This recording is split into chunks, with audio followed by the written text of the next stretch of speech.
The iPad sits where she left it. Kitchen counter, charging cable snaked across granite like a lifeline. I reach for it to check tomorrow's weather. Simple as that. The notification bubble appears before I can swipe away. Marcus Chen, blue checkmark, the kind that matters in her world. The photo loads without my permission. Hotel bathroom mirror. Her face flushed, lips parted, wearing nothing but his hands around her waist, his face beside hers, chin stubbled, grinning like he owned something precious. I set the iPad down. My hands don't shake, my breath doesn't catch. Something else happens instead. Something colder, sharper. A clarity I haven't felt in years. 8 years of marriage. 8 years of standing by her through 2 miscarriages that shattered her. 8 years of working overtime so she could chase her spoken-word dreams. 8 years of sitting in coffee shops and community centers, watching her pour her heart onto stages while I clapped from folding chairs in the back. I remember the night she got her first real gig, the Arts Council showcase downtown, how she cried against my shoulder afterward, mascara streaking my shirt. "I couldn't have done this without you," she whispered. "You're my foundation." I believed her then. The iPad chirps again. Another message from Marcus. "Can't wait for next weekend." Same sweet? I scroll up through their conversation. Months of messages. Hotels I've never heard of. Dates when she told me she was visiting her sister in Portland. Times when I was home alone, microwaving leftover Chinese while she was... I stop scrolling. I've seen enough. She won't be home for hours. Tuesday night writing group, she called it this morning, kissing my cheek before grabbing her leather messenger bag. "Don't wait up, babe. We're workshopping until late." I wonder what kind of work they're shopping now. I walk through our house, my house really, since I pay the mortgage, and step onto the back deck. The October air cuts through my t-shirt, but I don't go back for a jacket. I sit on the steps, bare feet against cold wood, and stare at the fence line where our yard ends. The neighbors' windows glow yellow in the dusk. Normal people living normal lives, probably. No one taking mirror selfies in hotel rooms. No one documenting their betrayals for later viewing. The anger I expected doesn't come. Neither does the hurt. Instead, there's something surgical in my chest. Clean, focused, precise. I won't yell when she gets home tonight. Won't throw the iPad at her feet. Won't give her the satisfaction of watching me break. She chose this path. She chose him. She chose to capture it in pixels and store it in the cloud like a trophy. But she doesn't get to choose what happens next. A dog barks somewhere down the street. A car door slams. Normal Tuesday night sounds in our suburban bubble. I sit in the gathering dark, watching my breath fog in the cooling air. She'll come home around 11, I figure. Slip into bed beside me, smelling like wine and lies. She'll whisper something about being tired, about the workshop running long. Maybe she'll even kiss my forehead like she used to. I'll pretend to be asleep. Let her settle into the false comfort of thinking she's fooled me again. And tomorrow, I'll start dismantling the life she thinks she's so cleverly living behind my back. I sit there until my feet go numb, already calculating. Before she became the woman who takes hotel selfies with influencers, Sarah was the girl who couldn't order pizza without rehearsing the conversation twice. Anxiety lived under her skin like a second skeleton. She'd pace our first apartment, practicing words for situations that might never happen. I was 28 when we met. Blue-collar background, community college degree in network administration. Worked my way up from help desk to systems architect through sheer stubborn competence. Nothing flashy, but steady, reliable. The kind of man who shows up when he says he will. She was performing at Moonbeams, a poetry bar downtown that smelled like clove cigarettes and unfulfilled dreams. Hole-in-the-wall place with mismatched furniture and a mic that cut out every third word. Her piece was about drowning in shallow water, how you can be surrounded by people and still feel like you're suffocating. Her voice trembled on every line. Afterward, she sat alone at the bar, picking at a grilled cheese she couldn't afford. I bought her a beer. She talked for 4 hours straight, words spilling out like water through a cracked dam. About her dreams of making it as a performance artist, her fears of never mattering to anyone, how she wanted to build something beautiful with her life but didn't know where to start. I fell for her then. Not just her beauty, though she was beautiful, all wild auburn curls and nervous energy, but for her hunger. The way she looked at me like I might have answers to questions she'd been asking her whole life. She moved in after 2 months. I gave her the walk-in closet, the side of the bed by the window. She covered my beige walls with poetry drafts and photos from open mics, turned my practical space into something that breathed. The first miscarriage happened 10 months later. She bled for days, curled on our second-hand couch while I held her and promised things would be different next time. The second one broke something deeper. She stopped writing for months, stopped talking. I'd come home to find her staring at the wall, lost in grief I couldn't touch. But I stayed, made her tea with honey, rubbed her back during crying fits that lasted hours, drove her to therapy appointments she didn't want to attend, held her hand through doctor visits that confirmed what we both suspected. Her body wasn't built for carrying children. "You could leave," she whispered one night, face pressed against my chest. "Find someone who can give you a family." "I want you," I said. "Just you." She started writing again slowly, little pieces about loss, about learning to live with empty spaces inside you. I helped her research performance opportunities, drove her to readings across the city, watched her rebuild herself word by word, stage by stage. When she landed her first paid gig, a corporate diversity event that paid $400, she hyperventilated in our kitchen. "This is it," she said, gripping my hand so tight her nails left marks. "This is how it starts. Everything changes now." I believed her. For years, I believed that what we had was partnership, that my steadiness balanced her chaos, that my love was the foundation she built her art on. I thought I was helping her become the person she was meant to be. Now I understand better. I wasn't her partner. I was her safety net, the reliable constant she could fall back on while she reached for something shinier. She didn't keep pieces of herself for me. She kept me for when the pieces fell apart. I gave her 8 years of my life, 8 years of quiet devotion, of showing up, of believing in her dreams even when she didn't believe in them herself. I thought I was investing in our future. Turns out I was just funding her betrayal. Marcus Chen, 2.3 million followers across platforms, verified on everything that matters, sells online courses about authentic connection and ethical intimacy for $399 a pop. His bio calls him a vulnerability strategist and conscious relationship architect. The irony burns like acid in my throat. She's screwing a man who makes money teaching people how to be honest. I dig deeper into her cloud storage. The password is still our anniversary date, September 14th. At least she's consistent in her carelessness. What I find makes my stomach turn to stone. Hotel receipts dating back 6 months. The Meridian downtown, the Westin by the airport, the boutique place on Morrison Street that charges $400 a night. Always the same pattern, Friday check-in, Saturday check-out. Always when she told me she was visiting her sister. Her sister lives in a studio apartment and works at Target. But I never questioned the luxury hotels Sarah described, the spa treatments, the expensive dinners.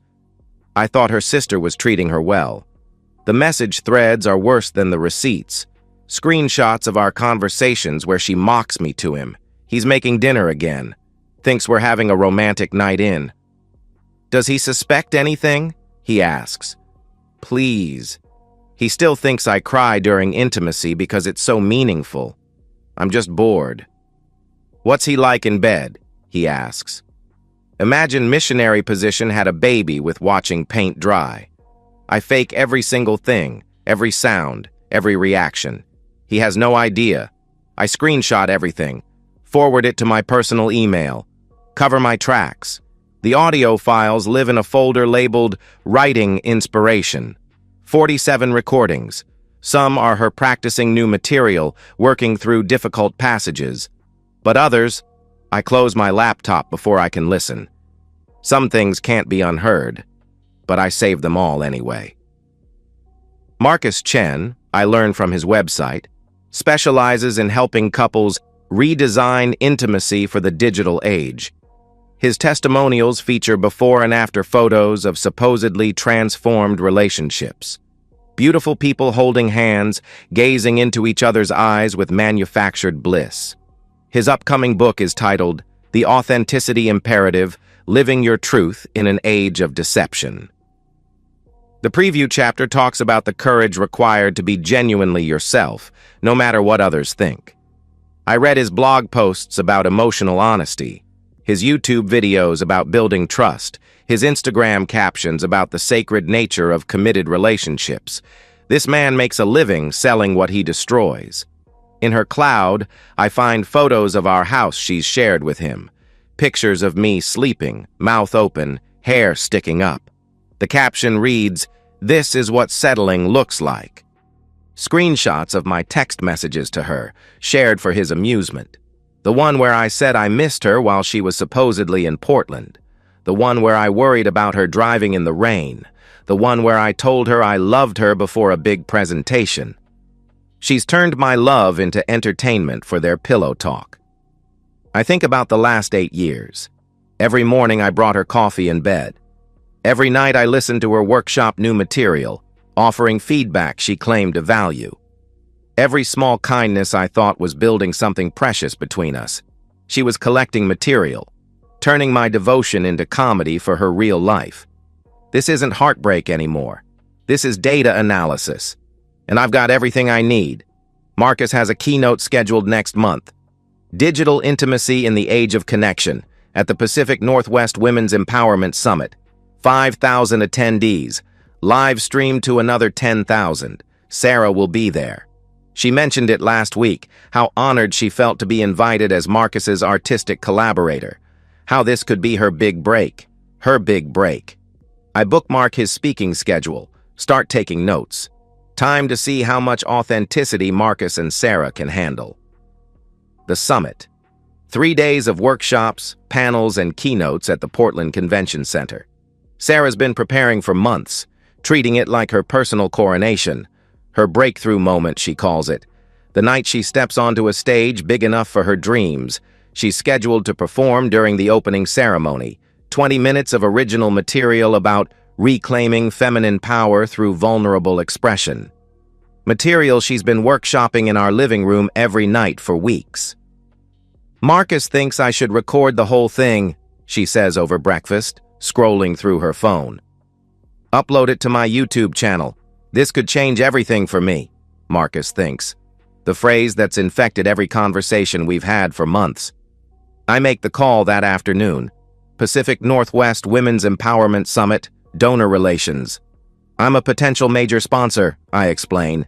Technology executive interested in supporting feminist causes. Would it be possible to discuss partnership opportunities? Rebecca, the development coordinator, sounds like she's about to propose marriage through the phone. Major tech sponsorship? She can arrange a facilities tour, meet with the production team, see exactly how their magic happens. We're particularly proud of our AV setup, she gushes. State-of-the-art recording capabilities. We archive everything for participants who can't attend in person. Perfect. I take a personal day from work, drive to Portland, check into a hotel across from the convention center.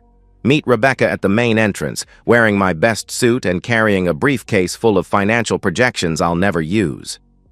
The tour takes 2 hours. 5,000 seats facing a massive stage with professional lighting rigs that cost more than my car. The control booth sits elevated at the back, glass-walled, filled with mixing boards and recording equipment that captures every whisper. Danny, the lead audio engineer, is a kid barely out of college with arms covered in band tattoos and the enthusiasm of someone who still loves his job. He walks me through the system: 32-channel digital mixer, wireless mic receivers, recording setup that captures everything in broadcast quality. We record automatically, he explains. Archive everything for the speakers. Most don't know that. They think they need to bring their own crew. Fascinating, I say. So you're capturing their entire performance? Everything. Sound checks, backstage chatter, the works, all digital, all stored in our server farm. I mention my background in network security. We talk shop for 30 minutes. By the end, Danny's treating me like his new best friend. Want to see the wireless patch bay? He asks. I could show you how we integrate external audio sources into the main system. I tell him I'd love that. An hour later, I understand their entire infrastructure.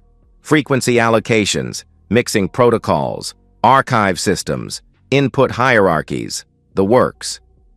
If someone wanted to add a custom intro for a performer, I ask casually, how would that work? Easy. We do it all the time. Speaker sends us the file, tells us when to cue it, makes for nice dramatic effect. I thank Danny for his expertise. Promise Rebecca I'll be in touch about sponsorship opportunities. Drive back to Seattle with my head full of technical specifications and a plan crystallizing like ice water in my veins. That evening, Sarah practices her set one more time. 20 minutes of material about authenticity and courage. About being true to yourself despite what others think. About the strength required to live honestly in a world that rewards deception. I sit in our living room watching her perform and open audio editing software on my laptop. Her own words, her own voice, her own lies about me, about us, about what she really thinks when the lights go down and the audience goes home. No fabrication required, no creative editing, just truth, finally getting its moment on stage. She wants to talk about authentic expression? Perfect. I'll give her the most authentic moment of her life. Summit morning arrives wrapped in November rain. Sarah spends 4 hours getting ready. Professional makeup artist, hairstylist who specializes in camera-ready looks, outfit carefully selected to project powerful yet approachable energy. Her red scarf, the signature piece she wears to every important performance, drapes perfectly around her shoulders. She practiced that casual loop in front of our bedroom mirror until it looked effortless. "How do I look?" she asks, spinning in our entryway. "Like you're about to get everything you deserve," I say. She kisses my cheek, leaving a lipstick mark I don't wipe away. "I'll probably be late tonight. Marcus is hosting a reception afterward. Networking opportunity I can't miss." "Of course he is," I say. "I'm sure you'll make the most of it." She grabs her garment bag and performance notes, checks her phone one final time. "Wish me luck?" "Break a leg," I tell her. "Really? Give them everything you've got." She drives away in the rental car, paid for with my credit card, toward what she thinks will be her greatest triumph. I watch her taillights disappear into Portland traffic. I wait exactly 30 minutes. Then I drive to the convention center. The parking garage is packed. Tour buses dropping off attendees in designer clothes. Local news vans setting up by the main entrance. Sarah's promotional photo smiles from banners flanking the doors. Her biggest platform finally here. I don't go inside. Instead, I park across the street at a coffee shop with good Wi-Fi and a clear sight line to the convention center's front entrance. Order black coffee and a muffin I won't eat. Open my laptop. The summit streams their major events live. 5,000 women in the audience, another 8,000 watching online. Sarah's about to have the biggest platform of her career. At 11:45, I text Danny from a burner phone. "Ready when you are." At noon, the opening ceremony begins. Rebecca takes the stage to welcome everyone, introduce the day's performers. 5 speakers sharing the bill, but Sarah's the featured artist, the one Marcus personally recommended. At 12:30, Marcus himself appears for his keynote introduction. 20 minutes about the power of authentic vulnerability, the courage required to live truthfully. The audience hangs on every word. He's polished, charismatic, absolutely magnetic. "And now," he says, his voice warm with apparent affection, I want to introduce someone who embodies everything we've discussed today. A woman who has turned her pain into art, her struggles into strength. Please welcome Sarah Mitchell. The applause washes over her like warm water as she takes the stage. She stands at the microphone, red scarf catching the stage lights, and smiles at her audience. Front section: literary community colleagues, writing workshop friends. Middle: Marcus's followers who came specifically to see his protege perform. Scattered throughout: industry professionals who could change her career trajectory. She begins her set. 20 minutes of carefully crafted vulnerability. Stories about overcoming fear, finding her voice, learning to live authentically despite societal pressure. The audience is with her completely. 15 minutes in, she transitions to her closing piece, the one about marriage, about how love means accepting someone completely, flaws and all, about the courage it takes to commit to another person's growth. Real love, she says into the microphone, her voice carrying to the back rows, isn't about perfection. It's about showing up. It's about choosing someone every single day, even when... The microphone crackles. Technical glitch, the audience assumes. Someone coughs. Then her voice fills the auditorium. Not from the stage, from the sound system. A recording, crystal clear. I fake every single thing, every sound, every reaction. He has no idea. Her face goes white. She steps back from the microphone like it might explode. The recording continues, her voice, laughing, Marcus's voice responding, their hotel room conversations playing for 5,000 people and a live stream. Does he suspect anything? He asks. Please, he still thinks I cry during intimacy because it's so meaningful, SE answers. Gasps ripple through the auditorium. Someone's phone camera flash goes off. Then another. Then dozens. Sarah's literary friends sit frozen in the front section. The Marcus followers look confused, then horrified. Industry professionals start heading for the exits. What's he like in bed? He asks. Imagine missionary position had a baby with watching paint dry. Nervous laughter from somewhere in the middle section. Someone else shushes them angrily. Sarah tries to speak into the microphone, but her voice comes out as a broken whisper that the sound system amplifies. This isn't... I can explain. The recording plays for 6 more minutes. Every cruel word, every mocking laugh, every detail of their affair laid bare for everyone who ever believed her message about authentic living. When it finally stops, the silence is absolute. Sarah stands alone on stage, red scarf hanging loose around her shoulders, 5,000 pairs of eyes fixed on her like she's something they've never seen before. She tries again to speak. Someone hacked, this is out of context. But it isn't out of context. It's exactly what it sounds like. Her own words, unedited, finally reaching the audience she never intended them for. People in the back rows start pulling out phones, filming her breakdown in real time. The live stream chat explodes with comments too fast to read. Marcus has disappeared from the wings. Sarah gathers her scarf and runs off stage, heels clicking against the floor like gunshots in the silence.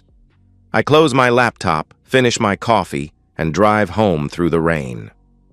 Sarah tries calling me 23 times that first night. I let every call go to voicemail, delete them without listening. She comes home at 3 a.m., makeup streaked down her cheeks, red scarf crumpled in her fist. I pretend to be asleep when she crawls into bed beside me, her body shaking with what might be tears or rage. I know you're awake, she whispers. I don't respond. We need to talk about what happened today. Silence. Someone hacked my phone. Played old recordings, out of context. You have to believe me. I roll over, back to her, and listen to her breathing grow ragged in the dark. She tries reaching me through mutual friends first. Jennifer calls, then Rachel, then David from her writing group. They all want to mediate, to help us work through this difficult time. They speak in the careful tones people use around explosives. I tell them all the same thing. Ask Sarah to explain. I'm sure she has a story ready. Marcus drops her within 48 hours. Deletes every photo, every mention, every trace of their artistic collaboration from his social media. Issues a statement about maintaining professional boundaries and focusing on healing work. His follower count actually increases. Sarah's day job, content coordinator for a nonprofit, places her on administrative leave pending review. The video clips from Portland spread faster than she can delete them. Someone edited a highlight reel. Performer gets exposed live at Women's Summit. 4.2 million views in 6 days. She becomes a cautionary tale, a meme. The woman who preached authenticity while living a lie. Her writing group quietly distances itself. Sudden schedule conflicts, unreturned emails, invitations that mysteriously get lost.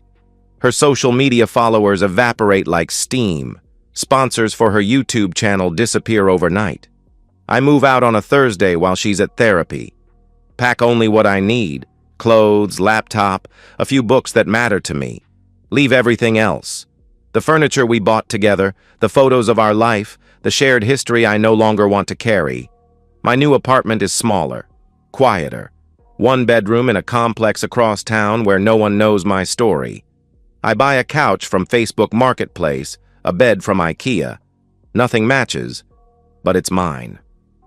Sarah tries one last desperate contact 6 months later.